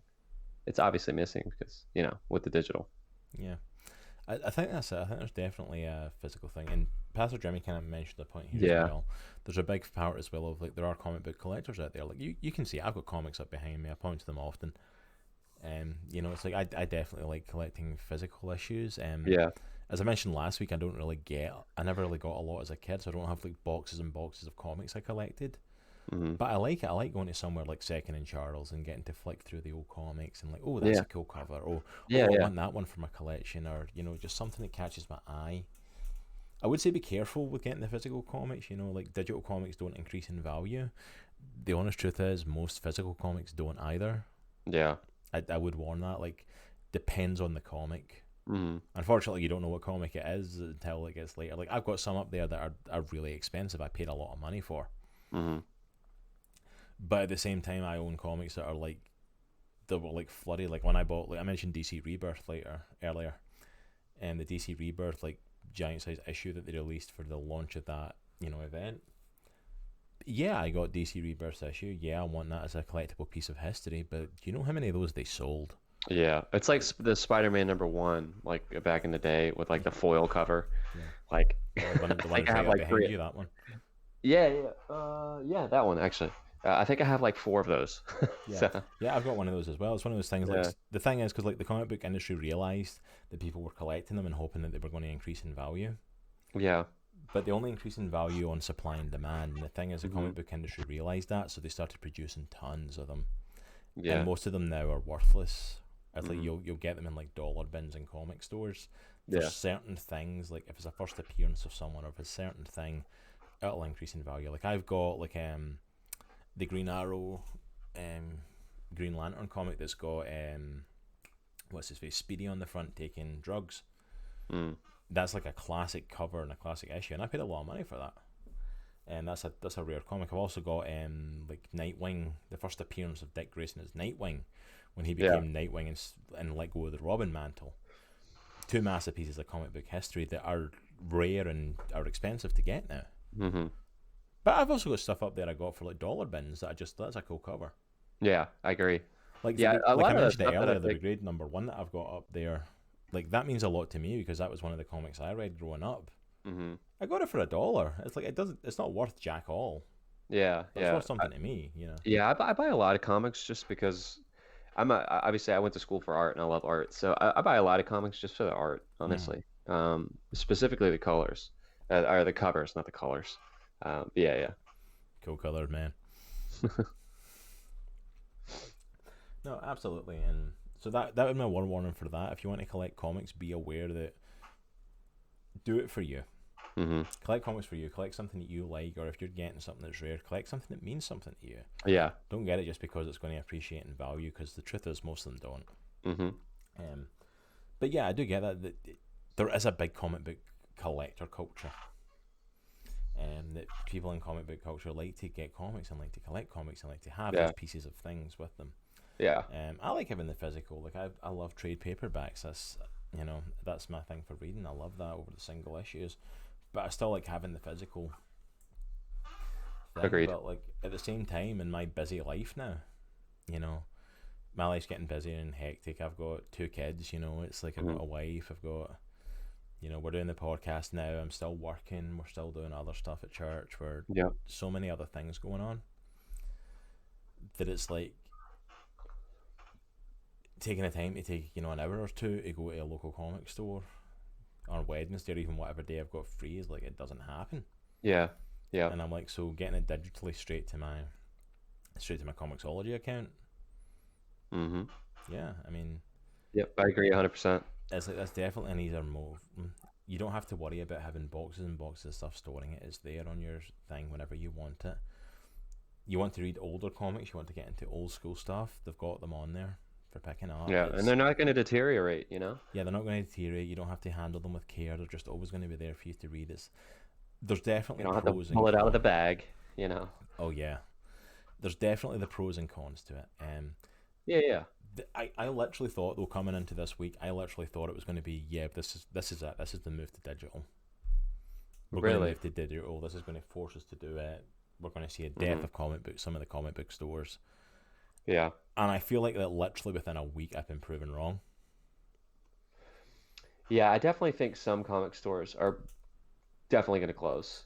Hmm. But I think there's a groundswell of support for the local comic book shop. And I don't think people will let them, at least a good majority of them, go under, you know? Oh, yeah, definitely. And favorite comics, Nick Fury's Howling Commandos. I know this. Oh yeah, you talking the original like Nick Fury's Howling Commandos? That's a good throwback ads. I think I might have one issue Back of to that. old school Nick Fury before he was head of Shield. Um, but yeah, Yeah, I was it's going like through my comics the other day and I found Black Panther #1. I was like, holy crap, I didn't even know I had this. oh wow, It's in pretty rough condition, but it's pretty sweet still. hey, it's not bad. They still even have it though. Yeah, Jack Kirby all day, man. Yeah, oh man, yeah, Jack Kirby the king for a reason, man. Yeah. Um, but yeah, so it's I don't know. It's changed my view on it a little bit because like I literally thought it was going to be this is the push. Hmm. This is us becoming digital. This is what's going to push the comic book industry into the digital market. And it feels like all Yeah. the comic book publishers, to their credit, have literally went, let's do what we can to keep the comic book stores alive. Hmm. Yeah, I agree. I think it's awesome. They don't have to, especially companies like Marvel and DC. They don't have to. They're not going out of business. They've got the No. backings of Disney and Times Warner. They're not going out of Hmm. business. They're going to stay alive and Yeah. afloat. You know, but comics like Valiant's a smaller company that have literally Hmm. shut down production and said, yeah, we're not doing digital first. We're going to wait until we can give it to our stores. Yeah. That takes a lot Yeah. of guts, you know. And some other companies are Agreed. going digital with stuff like that, you know, like comic book writer I've been talking to. Definitely check him out if you get the chance. Lewis Southard. I've been talking to him a lot about his upcoming comic, Villains Seeking Heroes from Action Labs. Shout out to him, by the way. It is on pre-order at the minute. It comes out this week, I believe, this Wednesday. It's on pre-order um, on Comixology for just $5.99. But yeah, we were talking with him, and I was chatting with him a little bit about it coming out, and he said that it was meant to be coming out in like July in the summer, and they Mm. literally went, "Yeah, we're just going to put it on a Comixology digital and get it out there because let's just get it out there and not Yeah. worry about the timeline for this and how it's going to work. Let's just put it. We've got because that is the easier thing is we can get comics a little bit easier and quicker, Yeah. because they come straight to digital, and it's like I think it depends on your preference. I do Hmm. believe we're going to see the move to digital. I do believe that's going to happen. But it looks like the comic book world's kind of quite happy to keep it moving towards the physical comic book stores, at least for a Yeah, while. for right now. Yeah. Which I'm happy with. I like the local comic book stores are staying open and definitely go and support them. Yeah. It is easy to go to Comixology and stuff like that, and it's like, but Amazon doesn't need your money right now. It's like, No. look, your local comic book store. It's like message your local comic book store. They've got stuff that's on the shelves. I think was it Alpha Comics and Games literally did a tour on their Instagram, like videos like showing what they had in store and in Oh, stock. that's awesome. So you could That's really you cool. can ask them like, hey, can I come and pick this up if you wanted? And they're like, yeah, sure, come and pick this up. Yeah. That's so cool. So yeah, definitely check out your local stores. They're 100% worth checking out now, and let's support them. Agreed. It's like it's a dying part of the comic book culture, and it is going to Hmm. die. I'm not a fool to think it's Eventually, going to yeah. survive. It's going to die eventually, but yeah, If it let's. doesn't completely die, it'll look completely different. Oh yeah, like You like know? GameStop for example, is 100% a dying piece of the gaming community. Oh, yeah. Yeah. But it evolves to the point of we're going to sell stuff like from Think Geek, and we're going to sell Funko Pops, and we're going to sell statues, and they were selling comic books at one point and different stuff like that. So Hmm. it'll evolve, it'll change, you know. But yeah, it's like I don't know. Part of me wants to do the digital switch. I'm not going to lie. Like I'm thinking about like Really? collecting comic books. Part of me is like, because I've got a Comixology account. It's so easy to just go in and click. I can literally set it up to buy instantly, where I literally click and I bought the comic, and I can set Yeah. it up for ongoing series. Like if I want to buy Batman every single month, I can set it up to get Batman straight to my thing, or Spider-Man. Just have it automatically done. To automatically do it. It comes out the account, same as going to the store. Part of me wants to do it, but there is another part of me, I love the physical comics. Yeah, it's just something about, either way, whether you get it in the mail or you go to the actual local shop and you're browsing through the comics, and you pick it up and like bring it to the counter. It's just the whole process. It's like it's like we were talking about earlier, kind of to bring it back to the thing we were talking about earlier. It's like the physical act of going to the movies. There's just something intangible with that. There's something intangible with going to your comic store and just picking out a comic and that whole process that, I don't want to see that go away. No. I'm kind of like a hold on for that as well, and I think it's one of those things. It's changing. The world's changing in that way. Everything. Yeah, especially recently. Yeah. Everything's becoming streaming. Everything's digital. Nothing's a physical thing now. People don't buy Blu-rays now. I remember being a kid and DVDs and Blu-rays were the new thing, and they were massive. And now it's like we don't even need the physical. I mean, think about it. Like who doesn't have like an iTunes or a Spotify or a Pandora account? Yeah. No one buys songs like physically anymore. The music I played at the start of this and the music I'm going to play when we wrap up the show, I'm playing off of Spotify. Yeah. You don't buy physical CDs anymore. You don't buy stuff physically anymore. It's like it's just the way the world's going. But I think comic books are like the hold off. Like, I'm interested to see how long they hold on as the physical over the digital, and I think it might last a while. It could last a little while agree. with this. I think it'll be around for a long time, personally. Definitely. That's probably a good place to wrap up the digital physical thing, unless there's anything else you want to say on it or any other thoughts on it. No, I think I said everything I wanted to say. All right, so I hope it sticks around for a while. yeah, definitely, man. So we do have two big announcements for the end of the chat here. First of all, we had a massive... I mentioned it off the cuff last week. Okay, I mentioned it off the cuff, like, because someone was saying, yeah, you should talk about sci-fi stuff, and I said, well, yeah, it's like I was honestly thinking of making comics in the cross, cosmic in the cross, and doing like a sci-fi thing at one point. And I had a few people saying, yeah, definitely do it, definitely, you should do that. Problem is that this guy here, to my left, he doesn't watch sci-fi stuff that much. Okay, all right. I feel like I should caveat. I love sci-fi. He hates sci-fi. I serialized sci-fi on TV. I just never really watched growing up. Now, sci-fi movies, on the other hand, I'm all about that life. Uh-huh. I'm not. It's like I said. It's not that I don't want to watch them. It's just I never did. So I never got into the hype. So we had a vote on Twitter this week. There you go. I had Star Trek is life. So we had a vote on Twitter this week. I threw out some options and stuff, because some stuff that Nitro definitely mentioned that he hadn't watched. One of them was Firefly. I think half the chat died when he said that. I know, right? That was the snap of our podcast. That was like that almost killed our podcast in the first episode. That moment. He said the thing that started it was that you'd never seen Doctor Who. Correct. I mentioned Doctor Who. I love Doctor Who.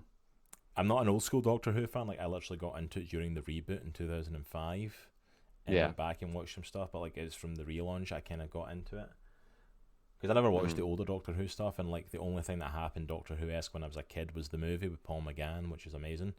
But I got into the relaunch, love it. Nitro's never seen it.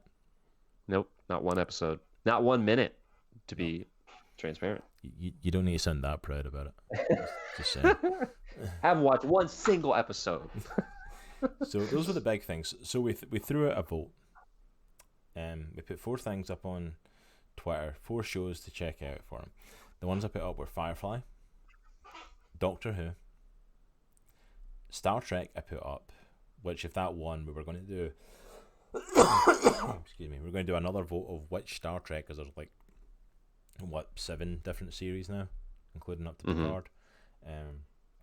If we wanted to start with the original, or if we wanted to start with a specific season. And then 4 was Stargate SG-1, just because that's a personal one for me. I love SG-1, such a good show. That might be throwing him in the deep end though, since like SG-1 itself is 10 seasons, let alone the fact of it's got like 3 Holy mother. spin-offs. And, there's like 3 other spin-offs from that. I've seen a few episodes of Doctor Who. Good man, Pastor Jimmy.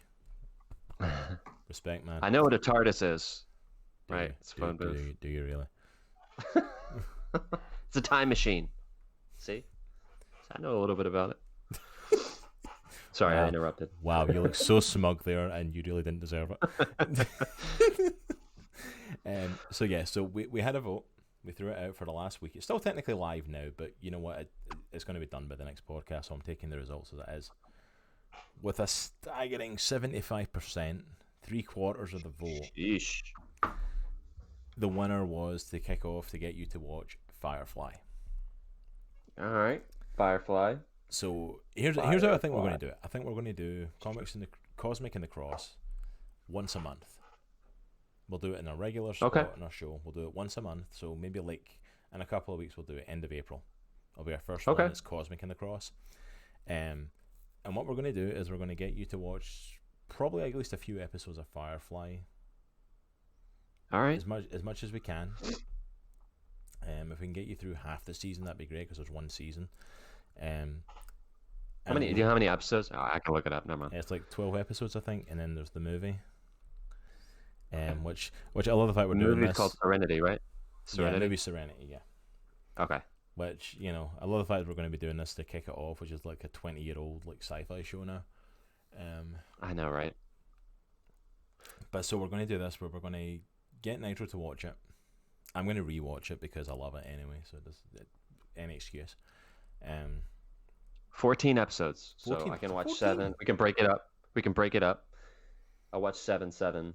Yeah, and I'll watch the movie with the last half. How about that? There we go. That sounds good. So we can watch, if we can get through the first 7 for the first. Whenever you get through that, we'll do the first Cosmic and the Cross, and then when you get through the next 7 and the movie, we'll do the second Cosmic and the Cross, and we'll do just a short review. All right. Just for anyone who tunes in, there will be spoilers. I know it's a 20-year-old sci-fi series, but I still feel like I have to say that so I don't get hate mail that we're going to talk spoilers. So yeah, we're going to do this, and we'll probably do this for a few of the Cosmic and the Cross. We'll go into a few different shows, and we'll try and talk some other sci-fi topics. Sweet. A little bit, and kind of delve into that, because there seems to be a real kind of like, yeah, let's talk about that, which apparently a lot of our community is already into sci-fi stuff. So I feel like we have to do it because there's a big outcry for it, and I feel like we need to get you some love back from the community because you lost a few people when you said you'd never watched Firefly. I know. So sorry, folks. All right, and our second big thing. Oh, actually, there's 3 big things to mention. So that was the first. The second big thing is we have merchandise. What? We have merchandise that is now available to purchase.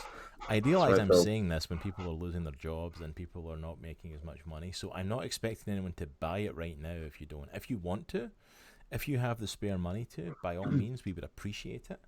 Let me throw up the link to it.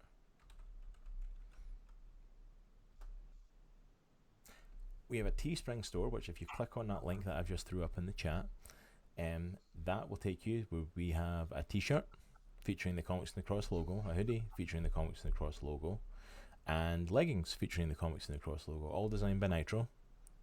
He's the one. I'm pointing the wrong direction because the camera's the other way. You got a pair of the leggings on right now. I'm just joking. I don't. Exactly. Not really. Like he's trying them out. He likes how they feel against his skin. Literally, I literally did the hoodie and the t-shirt, and then like my amazing wife is a stay-at-home mom. She takes care of her kids at home while I work. She literally lives in leggings and LuLaRoe as a stay-at-home mom, and I literally thought the best way to get her to promote Comics in the Cross was to give her a pair of leggings. There you go, man. Not gonna lie, that's what I put them up there for. But they're in a variety of colours, all of the items, variety of sizes, because we could put them up for anything at no extra charge to put that up there. So I thought, yeah, let's give everyone every option. So go and check them out. We've tried to keep it as cheap as possible. We are making a profit off it because you have to put it at a certain price for Teespring to get their money back, and then a little bit of profit towards us. I think we're making maybe like $5 off of each thing. If that. Maybe a little bit more than the. And And that goes to help support the podcast and Yeah. create new content and Oh yeah, all literally that stuff. everything. So, Everything that you spend on this, if you do go to our merch store, everything that's bought from there, any of the money from our sponsor, Gamer Grind, anything that you spend there, that helps fund the podcast as well. And we also have a Patreon that I want to throw up as well. Let me throw that into chat as well. Yeah, there's our Patreon where you can support us for monthly. The lowest we've got is a $2 a month. And we've got 6 different stages. It goes all the way up through to a max at $100 a month to support the channel. But if you want access to it, we're going to start doing stuff. When we start getting Patreons, we're going to do stuff specifically for the Patreons that'll go up there just to people who support us on there. There's going to be also newsletters to keep going. There's also different things for each tier that we want to try and do. Anything that we get from that, 100%, all of it goes back to keeping the podcast running. To allow us to upgrade equipment, to allow us to do different shows, to allow us to do different material, to cover different things. Everything goes towards that. Like, we have jobs. We have day jobs. yeah. None of this is going into our pockets. Every single bit of this money that we get would be going to Comics in the Cross. So we just want to make you aware of that. At the same time, there is no pressure. Yep, absolutely. No pressure to support us financially. We're here Pastor Jimmy just put something in the chat. Sorry to cut you off, Cross. If you have Amazon Prime, you can get all of Firefly for $5. So good looking out. $5. I might have to look into that. There you go, man. There you go. I didn't realize it was $5, and that's sweet. That's pretty sweet. Yeah. That's nice, man. Sorry, I didn't mean to cut you off, man. No, yeah, I didn't see that. Sorry, I was posting stuff up there. I didn't see that pop in. So thanks for catching that. But yeah, so I want to throw this stuff out there just to let people know that it's available. I'm aware that people are financially tight right now, and I do not put this on a credit card. Do not put yourself into debt for us. Do not spend money that you need for food or freaking toilet paper or to keep your family going. We aren't doing that. Yeah, and we aren't doing this for the money. It isn't like if you don't pay us, we're going to stop. No, we're doing this because we exactly. love it. Yeah, regardless of whether we get $1 or not, we're gonna keep doing this. So we love this. We love talking about comics. We love talking to you guys. We've got a great community that's already started. Thank you for everyone that's tuned in last week and this week. Yeah, I really appreciate it. I've come to hear 2 guys ramble about comics. It's thank you so much. We really appreciate it. If you are able to support us, we are graciously appreciate it, honestly. But there is no like push for that. Absolutely no pressure. All right, so in our last big announcement is that we have a giveaway taking place right now. We have a giveaway that it was announced after last week. Our gracious sponsors, Gamer Grind Co. up here, are phenomenal sponsors. Make the #1 coffee for gamers. #OnThatGrind. They basically came to us and said, "Hey, would you like to do a giveaway on your podcast?" Like, heck yeah. So they're giving away a free 10-ounce bag of one of their coffees. Absolutely free. It's free That's for awesome. the coffee. And if you are in the USA, it is free shipping. They will have to charge shipping if you are outside of the USA.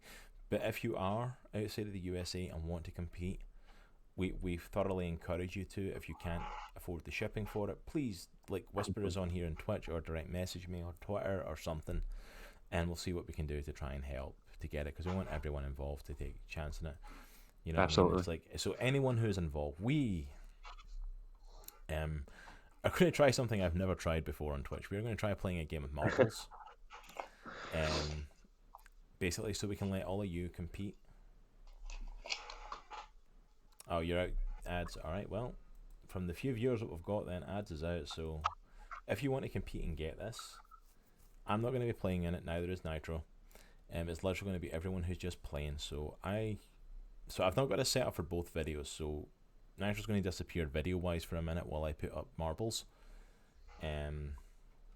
But he is still here. We will still be able to hear his lovely, adoring voice. Let me pull up the smoothing baritone sounds of... I'm just joking. You think you got a baritone sound, oh dear? Okay. Yeah, let me make that bigger screen. Okay. So, I think I know how this works. We can't accept Twitch Prime subs yet, Pastor Jimmy. We are actually 5 followers away. We need to stream for so many hours but 5 more followers. We need to have at least 50 followers, and we've got 45 followers on the channel. Oh, Nitro's stepping away for a second anyway. Cool. So anyone that you can get to follow us and get us up to 50, we will then be able to accept subscriptions towards the channel. And as you mentioned, we can use Twitch Prime subs, which means you can sub for free. It pays a little bit towards the channel, and it's absolutely free for you guys. So it's like, so yeah, if you know anyone who you think would enjoy this, who would want to play this, by all means, get them to come and check us out. Alright, so we are going to try a race. I hope this is going to work. Sparkle Rainbow Trail. Okay, so this is loading. Alright, so put !play in the chat. And it should join you into the race. And we'll do this as the giveaway for the Gamer Grind.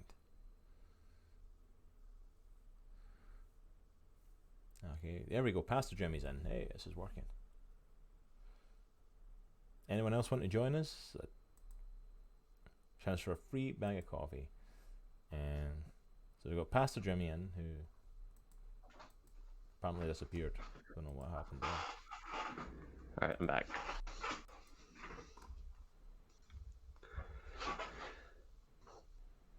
Pastor Jimmy, do you want to put !play back in? Because your name seems to have disappeared, so I don't know if it's accepted you.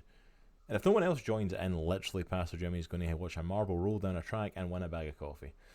So, so alright, we've got more viewers than Pastor Jimmy in there, so anyone want to jump in?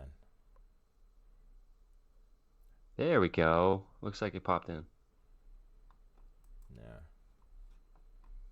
So I can see the ball that you put in there, but I don't see the name having popped up in it. I don't know why that disappeared, but I'm assuming you're still in there. Alright, so Ad said he doesn't like coffee, so he's not going to play, but we have a bunch of people that are listening right now. Come on, jump in, play. It's free coffee. Alright, you know what? I'm going to play this just to make sure it actually works, but Pastor Jimmy, if no one jumps in the next minute, it looks like it's going to be you that gets the free bag of coffee, so congratulations. Alright, so 3, 2.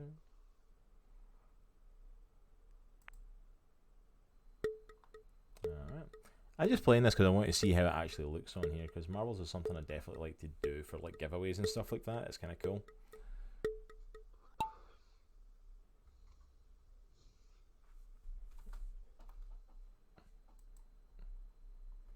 I have no idea how to move in. There we go.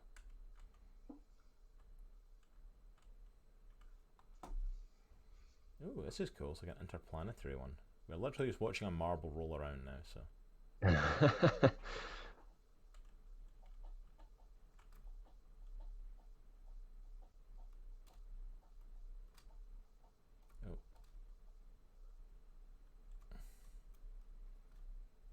So yeah, so Pastor Jimmy, you're officially the winner of our bag of coffee. Nice, congratulations. So congratulations. I know you weren't able to hang out with us last week, but thank you for hanging out with us this week. And yeah, I will reach out to me either with a whisper on here or on Twitter. I'm going to reach out to GamerGrind, see what details they need to get from you. But you're going to get a free bag of the GamerGrind cold coffee. Nice. So congratulations, man. That's awesome. And we'll get your details. And you're in the US, right, Pastor Jimmy? Just to double check, so the shipping's definitely covered. I believe you are in the US, but if not, we can talk about that. But right now, you're the winner of the free bag of coffee. Yeah, you are. Awesome. That's awesome. So I'll be completely free. This is really weird, just kind of watching a random marble roll about. I'm not It's actually very pleasing to the eye. See, look, I don't know how to zoom in. He's away along there, and I don't know how to catch up with him. That's the only thing. Oh my goodness, this goes on forever. Good grief, how long is this thing? It goes under the planet? Are you kidding me? Okay, it's going around the other side of the planet. I literally have no idea how to just kind of catch up with him. At this point, I'm not going to lie.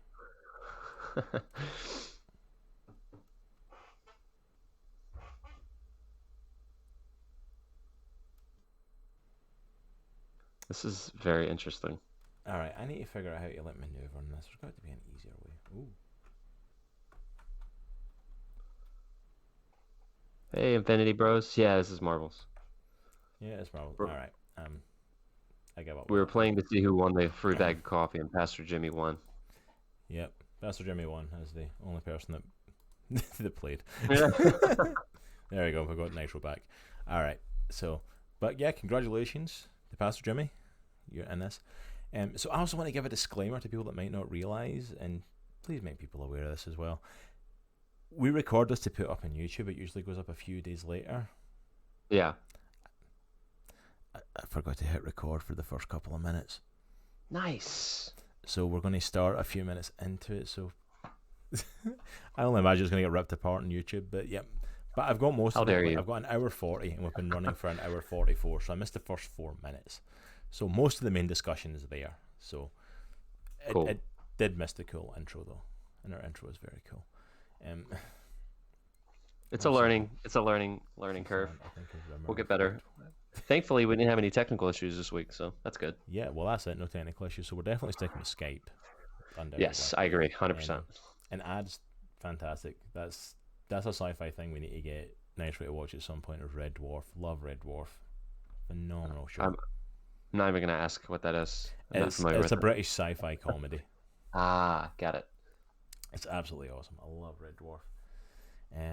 But yeah, so I think that's everything. So guys, yeah, as I said, it's like we have merchandise available, we have a Patreon, we have all that stuff. If you do want to support us, no pressure. Something that you can do for absolutely free though is go and follow us on social media. Excuse me. We have our Facebook, our Twitter, and our Instagram accounts there. Straight from Twitch. Can you? Alright, I need to talk to Infinity Bros about how to do that then. Because that way I can catch the rest of the stream that went straight up from here. But yeah. So check us out on social media. Also our YouTube channel, Comics in the sweet. Cross. Where I'm going to be uploading the episodes as we do them. So episode 1 is already up there for viewing. And then we're also going to be putting this one up here in the next couple of days. I'm going to reach out to Isaac about how to get the full video up there so we don't miss 4 minutes worth. But I think that's us for this week. We will be back next Sunday again, 2 o'clock. Unless something happens, we'll let you know. But yeah, we'll be back at our same time, same place. Thanks again for the support this week, guys. Really appreciate it. Oh, one last shout out to everyone, just as I'm thinking about it, because I'm thinking about like what topics we're doing. I need that emoticon. Yeah, I was thinking the exact same thing. Yeah. Oh, thanks, Jimmy. I appreciate it, Pastor Jimmy. But yeah, so if you want to keep the conversation going, go ahead and join our Discord. The reason that jumps to my mind there is literally because ads actually popped into our Discord this week. Thank you for following us on there, man. And he actually we have a section for suggestions for podcasts. And he actually dropped a suggestion for a future podcast for us. So it is now on our list. So I don't know when we'll get to it, but we're definitely on our list of stuff to work through and get to. Because I've got a list of different topics for us to talk about and cover and think on.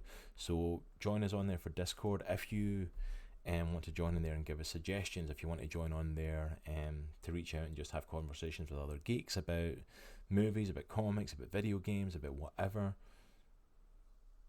Oh, thank you, man. Yeah, definitely check it out on YouTube. We appreciate it so much, guys. Big shout out to Infinity Bros. Yeah. Go ahead and give them a Appreciate follow it, if you're guys. not doing it already. Legends. So all 5, 6 of them. 6, I think there is 5. I can't remember. I've lose track of how many there actually are. I think there's 5 of them. But yeah, it's like, so go and check it there, hang out for that. And also as well, a big massive thing that we're doing on there is like, if you guys don't know, both Nitro and myself are actually Christians. One of the things we want to tell you on this podcast for everyone watching is that we are followers of Jesus. We absolutely love you guys. Jesus loves you. If there's any questions you have about the Bible, about Jesus, about Christianity, any prayer requests, especially in this day and age, with all the stuff that's going on in the world, there is 6 of you. I thought there was 6 because I'm like, that's the Infinity Gauntlet. That makes sense.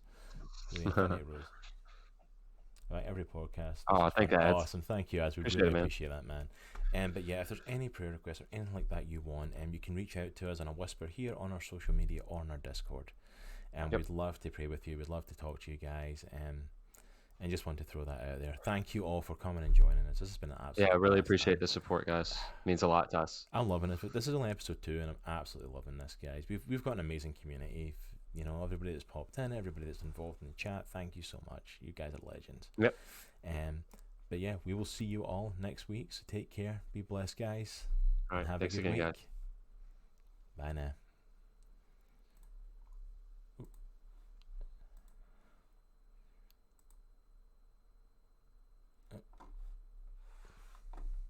Spotify.